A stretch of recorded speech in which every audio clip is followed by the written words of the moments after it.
Hello again, everyone. I hope you've had a restful week off. Hope you've been able to catch your breath a little bit and get ready to drive through the end of the term. You've already done some reading about music in the 20th century. I want to expand on that a little bit with today's remarks and today's assignment. I also want to speak a little bit about report writing at the end of the term and, of course, about the final exam as well. First of all, regarding report writing, evening presentations that are still available to you include November 19th's presentation on progressive rock music, and this evening's, which will be an opportunity for you to write about any music that you like. There's just some directions on how to go about doing that, which you'll get in this evening's class notes. The music department recital video performances that I mentioned before, you're welcome to write about either of those if you saw them.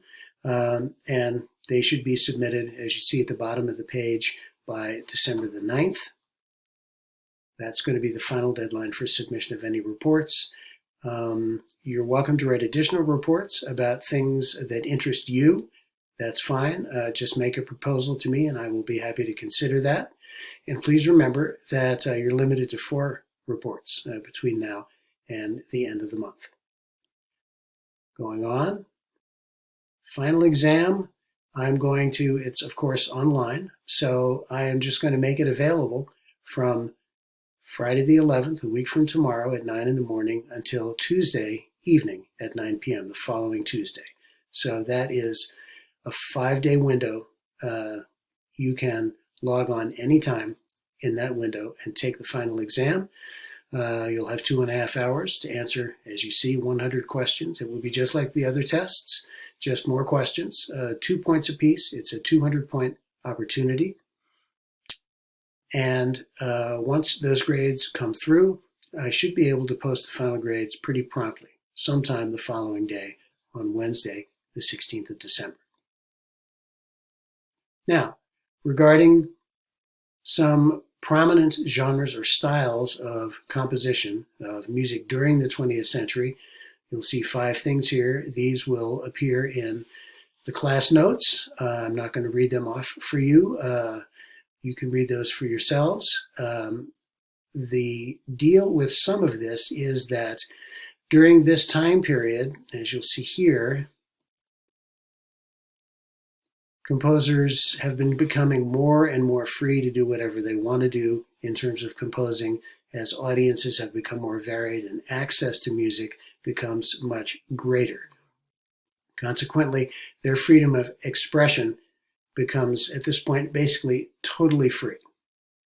One of the things that happens is music, in some cases, becomes so complex that there's almost no audience for it. And this is what happened with pieces like some of Schoenberg's music, Aaron Copland, whose Simple Gifts variations you heard a while back.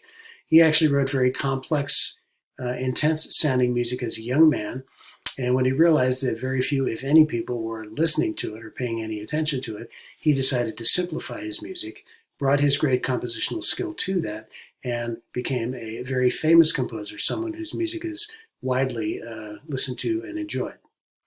So, reactions to certain things become much more immediate and much more distinct. And I've given you a couple of examples here. You will hear examples of this music in today's assignment. I want you to listen to music from each of these 5 genres from the page above and make brief remarks about them as usual. So one innovation was Schoenberg's continued organizing or predetermining the way music was put together to the point where it becomes basically totally controlled. A reaction to that was aleatoric or chance music, where music is also predetermined, but it's predetermined in a way that presents musical ideas entirely by chance. So you're going to hear a piece of totally controlled music. You will also hear a piece of aleatoric or chance music as well. Another innovation, the atonality and the increasingly expressionist use of the musical elements. The reaction to that is neoclassical music. And you'll hear an example of that by Stravinsky. And I think you'll find that it sounds very different from the Rite of Spring excerpt that you listened to just a couple weeks ago. The facilitation of creating music by means of technology and the dissemination of music, the ease of sharing it with other people as media outlets and audio technology continue to evolve and become much more efficient and easy to use, friendly, produces profound changes in the way the music is composed and presented to the public.